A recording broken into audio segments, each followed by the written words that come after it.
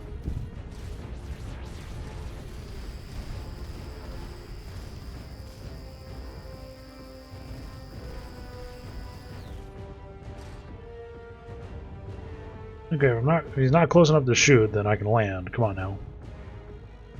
Let's be realistic here. Some gold, don't care about.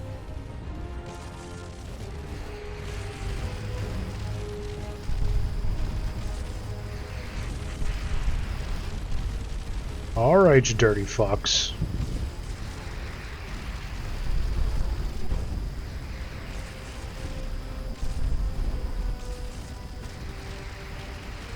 Okay, fuck this system then. They're not tough to kill, they're just gonna be obnoxiously slow to kill. Created a bunch of space bricks.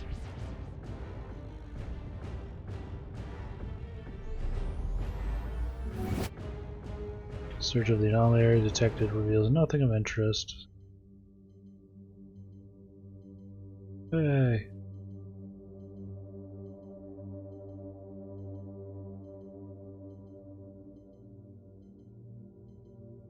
The planet was artificially constructed, you say? How very interesting.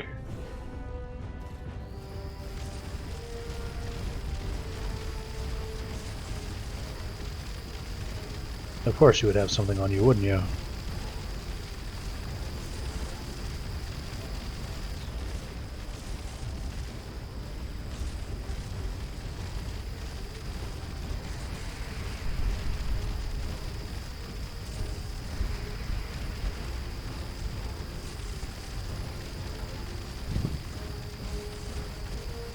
Like seriously, how tough are these fucking ships? This is ridiculous.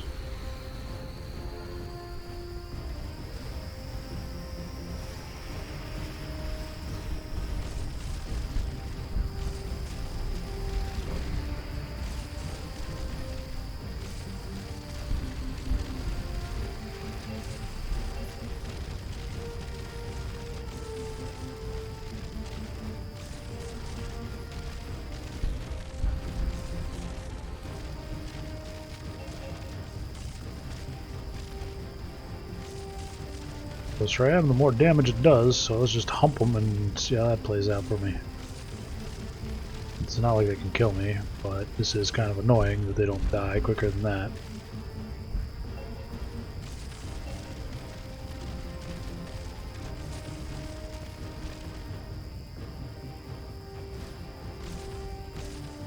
I want to be inside you.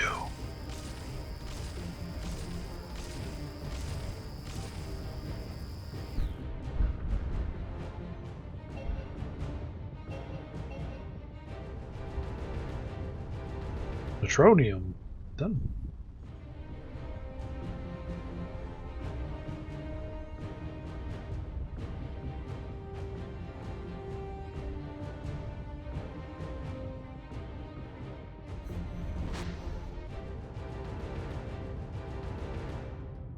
Entire area is some bullshit, I'll tell you what.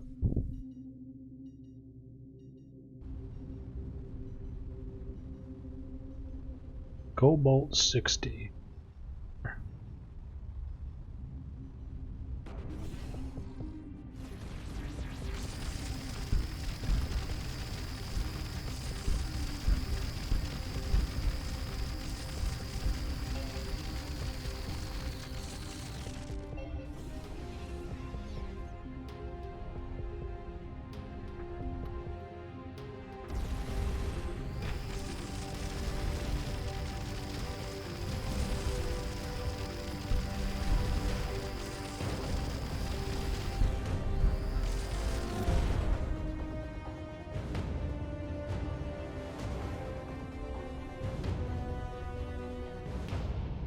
Survey lander touches down on this world's lone spaceport. Administrator seems unfazed by an unknown alien race arriving in their midst. After filling out some paperwork, the team is free to explore the city, which seems roughly on par technologically with 22nd century Earth. Relatively advanced technology makes locating the anomaly tricky, but eventually the team triangulates it to a large glass building whose signature Their signage translates to the Museum of Antiquity. Inside is a large collection of artifacts, pretty much all of more historic note than research.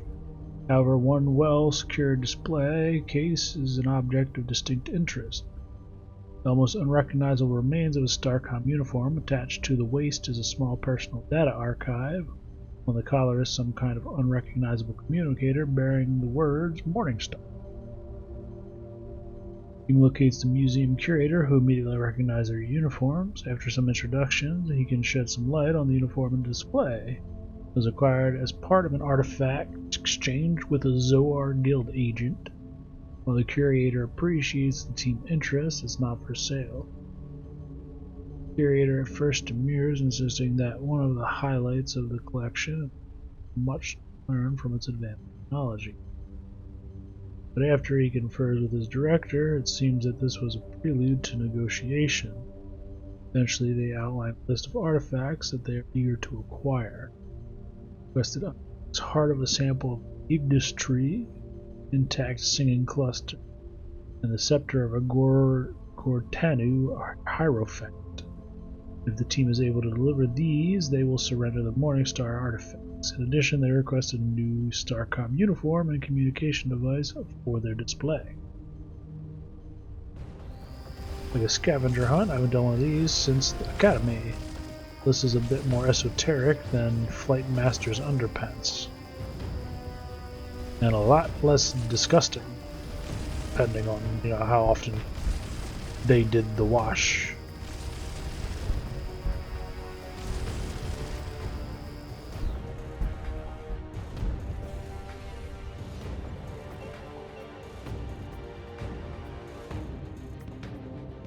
On a rocky shoal, a dozen meters beneath the sea surface, lies an enormous ship.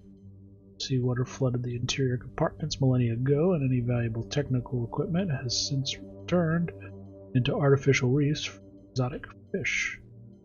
A single interior area, possibly the bridge, seems to have survived longer. Bulkheads only gave way recently. Besides some salvageable materials, the engineer notices that the navigational computer's holographic display matrix has an image burnt into its splintered crystal. He's able to reconstruct a fairly high quality two-dimensional projection. Also a set of coordinates that appear to reference a fairly precise point on the planet's surface. We could locate the planet in question.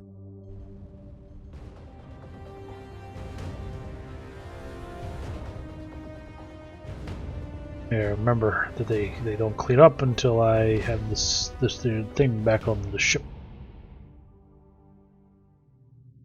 Okay. Zoo again.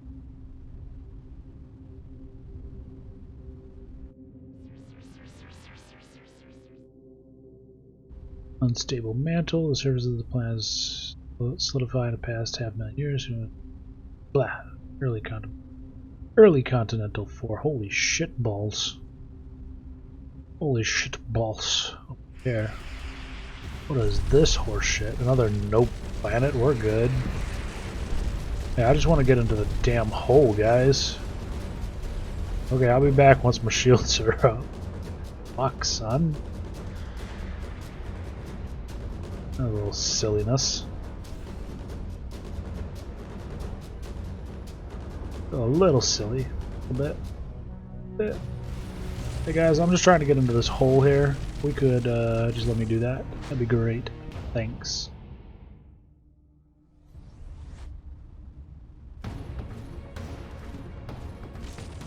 My fuck, they're everywhere.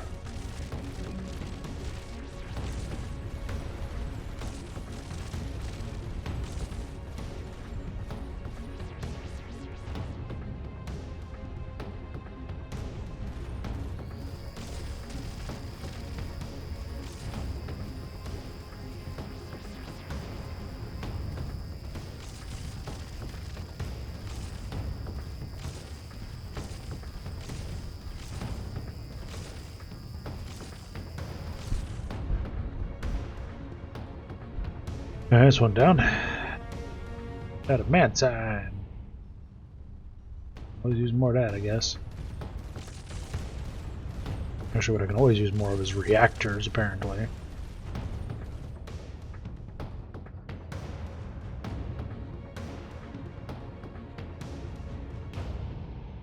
Originally a cluster of Bronze Age ruins that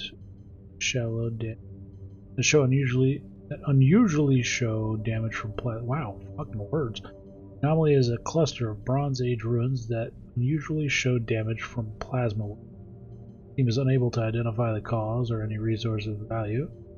While investigating the site, they are approached by a group of 14 ungulated bipeds. Via the Universal Translator, the team's xenoculture expert opens the line of communication. Claim to be the treaty representatives they've been expecting and anxious. After nearly an hour of back and forth communication and mistranslations, incomplete narrative emerges. A group of star beings began collecting these people against their will. They resisted until their soul city was destroyed from the heavens. A treaty was established, and the terms being that whenever the star beings returned, they must be given a number of their species as volunteers. Star beings had not visited for some time, so they assumed the survey team were them. The description is a bit vague. Either they are faceless versions of the survey team, or the people think all star beings look alike. What do they want with the volunteers? I seem to know it's been several generations since the War of Subjugation. According to legend, they are taken to the Grey Sun to become immortal servants of the beings and assist in their pursuit of knowledge. The fact that no volunteers ever returned has led to skepticism. Star beings have a reputation for playing cruel tricks on the biungulate.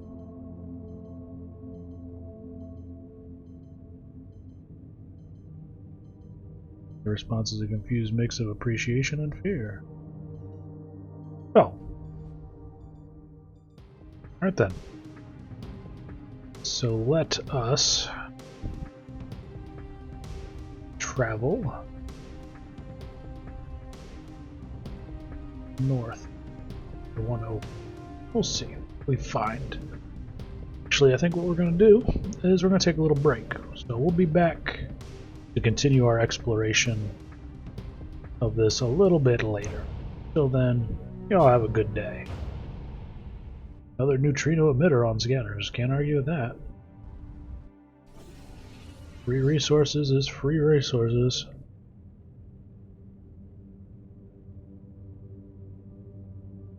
Intermittent signals expect these new converts may serve the Inquisitors. I will avoid returning to the Hermitage until I'm sure.